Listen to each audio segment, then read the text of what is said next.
الله وبركاته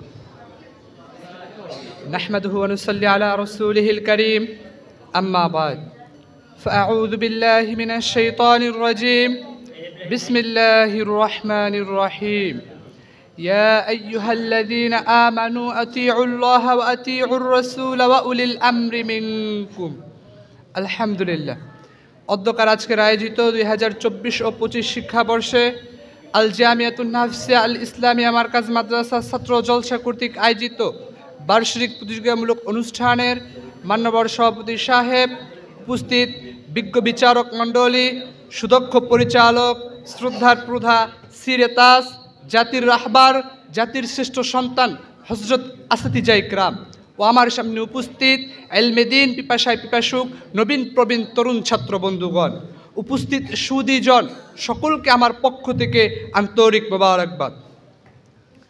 আজ আপনারা সবাই অবগত আছেন যে আজ আমার বক্তৃতার আলোচ্য বিষয় হচ্ছে হানাফি মাযহাবের শ্রেষ্ঠত্ব ও মহত্ব সম্পর্কে। মুহতারাম হাজিরিন, উক্ত বিষয়ে আপনাদের সামনে ইনশাআল্লাহ কিছু কথা বলবো।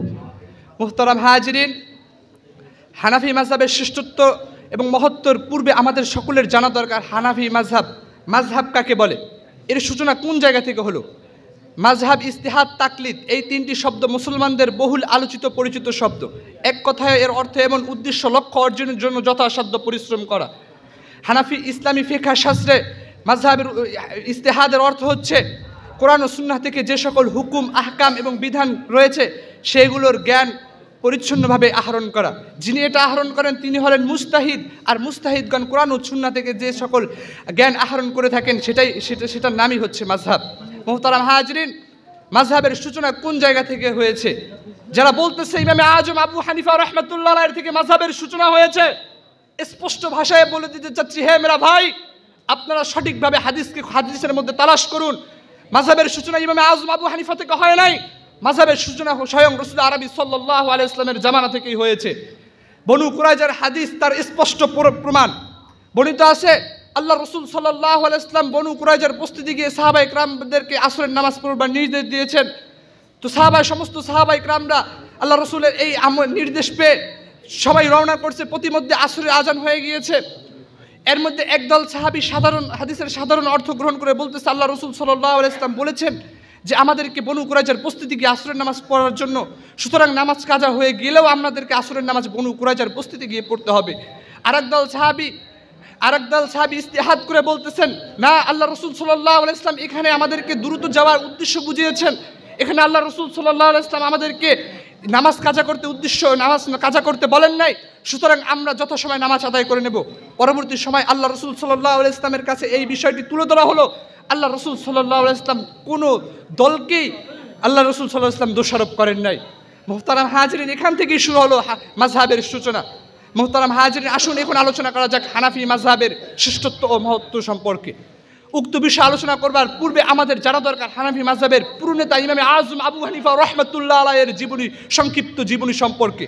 মুহতারাম হাজিরিন, 80 হিজরিতে কুফা শহরে এক শিশুর জন্ম হয়, এক মুসলিম পরিবারে এক শিশুর জন্ম হয়। নাম নোমান ইবনে সাবেত, নোমান ইবনে সাবেত, পিতা একজন কাপড় ব্যবসায়ী ছিলেন। মুহতারাম হাজিরিন, ছোটবেলা থেকেই তিনি ছিলেন তীক্ষ্ণ মেধার অধিকারী। লকব ছিল, কুনিয়াত ছিল ইমাম আবু হানিফা। মুহতারাম হাজিরিন, তিনি ছোট্টবেলায় কুরআনুল কারীমের হেফজ সম্পূর্ণ করেন। এরপরে তিনি বাবার কাছে এলমের জ্ঞান অর্জন করেন। এলমের জ্ঞান অর্জন করার পরে বাবার হাতে হাত ধরে চিশতিয়ার তরিকায় বায়াত গ্রহণ করেন। বহু নাস্তিক মুরতাদকে ছোট্টবেলা থেকেই তিনি বহু নাস্তিক মুরতাদের সামনে ইসলামের ঝান্ডাকে উঁচু রেখেছেন বহস অথবা তর্ক যুদ্ধের মাধ্যমে। মুহতারাম হাজিরিন, শুধু এই নয়, আপনারা হয়তো জানেন ইমামে আজম আবু হানিফা রাহমাতুল্লাহ আলাইহির জীবনীর মধ্যে কত নাস্তিক মুরতাদকে নাকানি চুবানি খাওয়ার গল্প রয়েছে। যে ইমাম আবু হানিফা রাহমাতুল্লাহ আলাইহি ছোট্টবেলা থেকেই নাস্তিক মুরতাদদেরকে নাকানি চুবানি খাওয়াইছিলেন। মুহতারাম হাজিরিন, যার সুস্পষ্ট ঘটনা রয়েছে, আল্লাহ কোথায় আছেন, কি করতেছেন, আল্লাহ কি করতেছেন, এখন কি করতেছেন এবং কোথায় আছেন, আল্লাহ কি দেখতেছেন কিনা, এই প্রশ্নের মধ্যে। মুহতারাম হাজিরিন, আসুন এখন আলোচনা করা যাক তার শিক্ষা জীবনী নিয়ে। ইমাম আজম আবু হানিফা রাহমাতুল্লাহ আলাইহির শিক্ষা জীবনীর পরে তার পিতার কাছ থেকে শিক্ষা গ্রহণের পরে তিনি ইলমে ফিকহা এবং ইলমে হাদিস শাস্ত্র শিক্ষা অর্জনের পরে 25 বছর বয়সে তিনি সমস্ত শিক্ষা সমাপনী করেন। মুহতারাম হাজির, ইমাম আজম আবু হানিফা রহমতুল্লাহ আলাই তার উস্তাদের ইন্তেকালের পরে ইমাম আজম আবু হানিফা রহমতুল্লাহ আলাই তার উস্তাদের জায়গায় বসে হাদিসের দর্শ দিচ্ছিলেন, কিতাবের দর্শ দিচ্ছিলেন। মুহতারাম হাজির 120 হিজরিতে খলিফা মনসুর তাকে প্রধান বিচারপতি হওয়ার জন্য অনুরোধ করলেন। তিনি সেই অনুরোধপত্রকে প্রত্যাখ্যান করে বললেন, আমি এই বিচারপতি হওয়ার যোগ্য না। তিনি সেই অনুরোধপত্রকে প্রত্যাখ্যান করলেন, ফলে তাকে কারারুদ্ধ হতে হয়। পরবর্তীতে তাকে ষড়যন্ত্রের মাধ্যমে তাকে বিষপান করিয়ে হত্যা করা হয়। মুহতারাম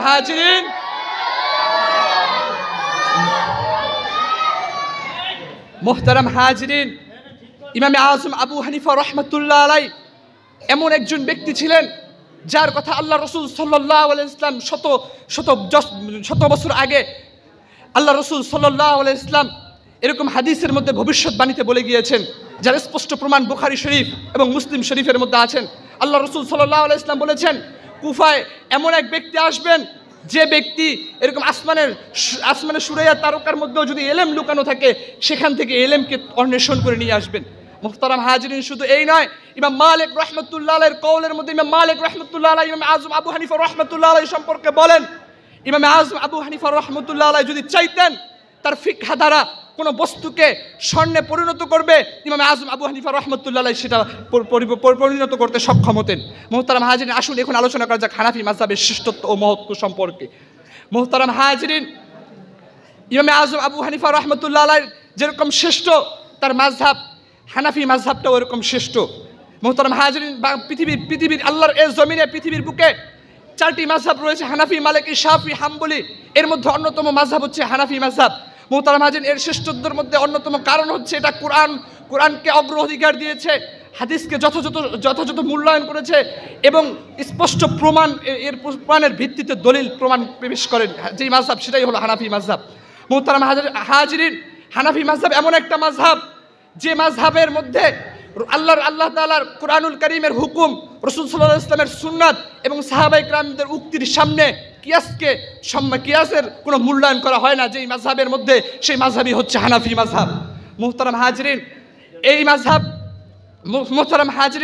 এই মাযহাবের মধ্যে আমি এই মাযহাবের ছোট্ট একটি ঘটনা বলে আপনাদের সামনে আমার আলোচনা শেষ করব। ইমাম আজম আবু হানিফা রহমতুল্লাহ আলাইহি একবার তার যুগে খলিফা তার স্ত্রীকে নিয়ে রাতের বেলা এরকম ঘুরতে বের হয়েছিলেন, পূর্ণিমার চাঁদ দেখতেছিলেন এবং খুনসুটি করতেছিলেন। তিনি বলতেছিলেন যে, হ্যাঁ আমার স্ত্রী, এই চাঁদের থেকে যদি তুমি সুন্দর না হও তাহলে তুমি তালাক। স্ত্রীর সঙ্গে সঙ্গে একটা বড় এরকম একটা ওড়না দিয়ে তার মুখ ঢেকে নিলেন। তিনি বললেন, কি হলো? তিনি কথা বলতেছেন না। তিনি বুঝে ফেললেন, খলিফা বুঝে ফেললেন আমার স্ত্রী মনে হয় তালাক হয়ে গিয়েছে। মুহতারাম হাজিরিন, এই পরবর্তী সময় সমস্ত ফিকহাগণকে ডাকা হলো যে এই মাসালা কি। সমস্ত ফিকহাবিদরা এই মাসালা দিল যে তালাক হয়ে গিয়েছে। সমস্ত ইমাম, সমস্ত আলেমগণ এক ব্যক্তি বলে উঠলো, আপনার স্ত্রী তালাক হয়ে গেছে। ইমাম আজম আবু হানিফা রহমতুল্লাহ আলাইহি যখন ডাকা হলো, ইমাম আজম আবু হানিফা রহমতুল্লাহ আলাইহি বললেন, না, তালাক হয় নাই। এরপরে বললেন, কেন হয় নাই? বললে, এর প্রতি উত্তর আমি আগামী শুক্রবার দেব, যদি তোমরা সবাই জুমার নামাজ আমার পিছনে আদায় করো। যখন বলল, হ্যাঁ সবাই নামাজ আদায় করবে, সবাই এসে পড়লো নামাজ আদায় করার জন্য জুমার দিনে। ইমাম আবু হানিফা রহমতুল্লাহ সূরা ফাতিহা পড়লো, নামাজে দাঁড়িয়ে ইমামতি করবে। এই সময় সূরা ফাতিহা পড়লো।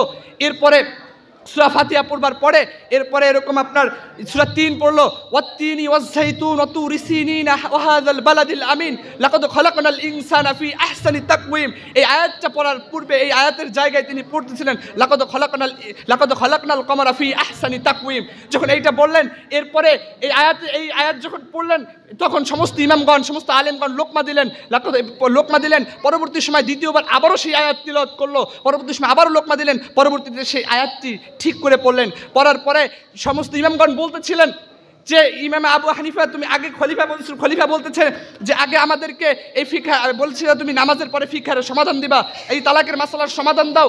সমস্ত আলেম বলতেছেন, রাখেন আপনার মাসআলা, আগে বলুক ইমাম আজম আবু হানিফা রহমতুল্লাহ কেন নামাজের মধ্যে এরকম ইচ্ছাকৃতভাবে ভুল পড়লো। তিনি মুস্কি হেসে দিয়ে বললেন, আমি ভুল পড়ি নাই, আমি ঠিকই পড়েছি। কারণ আমি এই আয়াতের আগেই তোমাদেরকে বলেছিলাম যে আল্লাহ তাআলা এই আয়াতের আগেই বলেছিলাম। মুহতারাম হাজরিন, এই বলে আমার সংক্ষিপ্ত আলোচনা শেষ করছি। নাসরুম মিনাল্লাহি ওয়া ফাতহুন করিম ওয়া বাশশিরিল মুমিনিন ওয়া আখিরি দাওয়ানা আলহামদুলিল্লাহি রাব্বিল আলামিন।